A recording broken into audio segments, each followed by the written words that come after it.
Hello and welcome to SEO is Not That Hard. I'm your host, Ed Dawson, the founder of keywordspeopleuse.com, the solution to finding the questions people ask online. In today's episode, I'm going to talk about why SEO is not that hard, to outline why I chose this name for the podcast and what kind of topics we'll cover in the future. So, why SEO is not that hard? I chose that name because SEO really isn't all that hard in most cases. 80% of all SEO results really come from, a small core of principles that pretty much anyone can learn. And that's what we want to cover in this podcast. We will cover other things, but we really wanted to show that SEO isn't that hard. And I'm going to give you examples and lead you through how we've built our sites and achieved our results by doing things that really aren't that hard. So, is SEO really not that hard? Well, the way I look at SEO is that it's like with the 80-20 rule, which you may have heard of before, that 80% of results in most scenarios come from 20% of the effort. And it's really the same with SEO. So you can get a good 80% or more of the results you want from SEO with about 20% of the core basic principles of SEO. So that's why it's not that hard. If you master that 20%, then you'll get 80% of the way there, and then anything else on top really is just a bonus.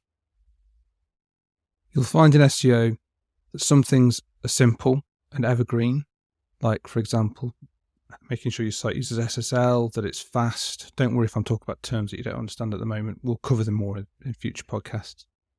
Some things are complicated, like hreflang and things that really only matter on big multinational, multi-language sites, which for most people, 99% of people, you don't even need to worry about. Some things are dangerous. These are things that are against the terms of services of Google and other search engines, where if you do them, you might get results in the short term. But if you get caught, then your site can get removed from the search engines, which is obviously not what you want to happen. And some things are very fleeting. These are hacks that won't work for a short period of time. You can sometimes often put these in the dangerous area because they're things that might not necessarily be against terms of service, but they're things that are going to get tightened up in the future. So if you don't want to base a long-term strategy on them. What we will cover in the main is the evergreen, the simple, the stuff that will get you that 80% there. We'll still make space to talk about the complicated stuff and the trending stuff and even the dangerous stuff, if only so that you're aware of these things, so that when you hear advice from other people, you can make an informed decision on whether to try them or not. I'm not necessarily against people who do black hat SEO, black hat being the dangerous stuff, the things that's against the terms of service, because, SEO is a broad church and people pushing the boundaries is not necessarily a bad thing. And you can often learn things from them. But by the same token, if you need to know what the level of danger is that you're working with. And for most people, they want to build something long-term and sustainable. And to do that, you don't necessarily want to be doing the dangerous stuff because, there can be big risks. With big risks can come big rewards, but they can be very fleeting. And if you want to build a long-term stable business or income, not necessarily the right way to go. But we'll keep you informed of them so you understand them and know where they are and whether to use them or not. So what qualifies me to talk about SEO? Well, I've been a student of SEO since the early 2000s, very initially as part of my job working on the tech team for an advertising agency, working with big brands. And then since the mid-2000s, when, after seeing the opportunity that there was to use SEO to build my own sites and make my own income, I left to set up on my own. Since then, I've ranked sites in multiple topics in multiple countries and generated millions of dollars worth of income, mainly from affiliate and display advertising. I've bought sites and I've sold sites worth over 7 figures, and I still operate a portfolio of sites that generate me a very healthy income every month. I also founded keywordspeopleuse.com, the keyword research tool that gets mentioned at the top of every episode. I'll talk more about my SEO experience and how I've built a business around it in more depth in future episodes. So, can anyone learn SEO? Simple answer is yes. There's no need for any technical or other qualifications. In fact, if you look at many professional SEOs, you'll find that most, in many respects, have no technical backgrounds whatsoever. Marie Haynes is one really good example.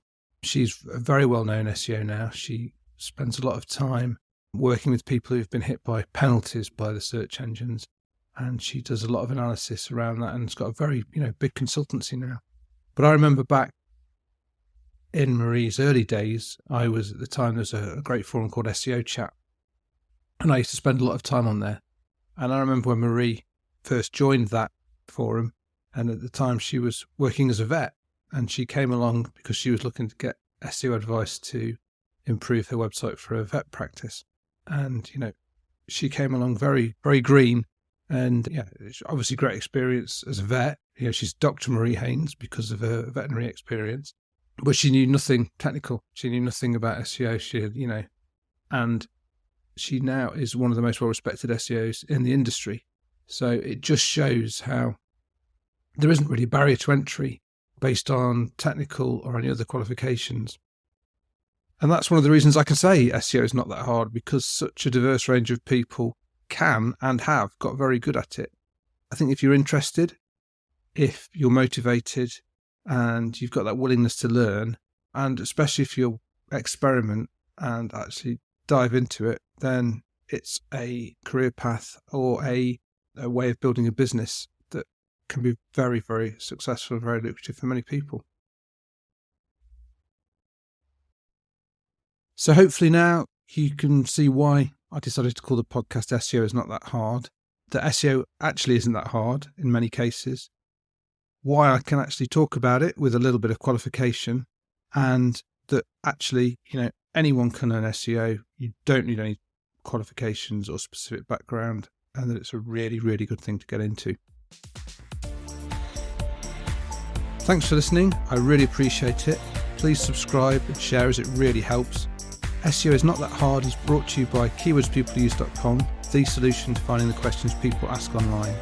See why thousands of people use us every day. Try it for free at keywordspeopleuse.com. If you want to get in touch, I'd love to hear from you. I'm at Channel 5 on Twitter, or you can email me at podcast@keywordspeopleuse.com. Bye for now, and see you in the next episode of SEO is not that hard.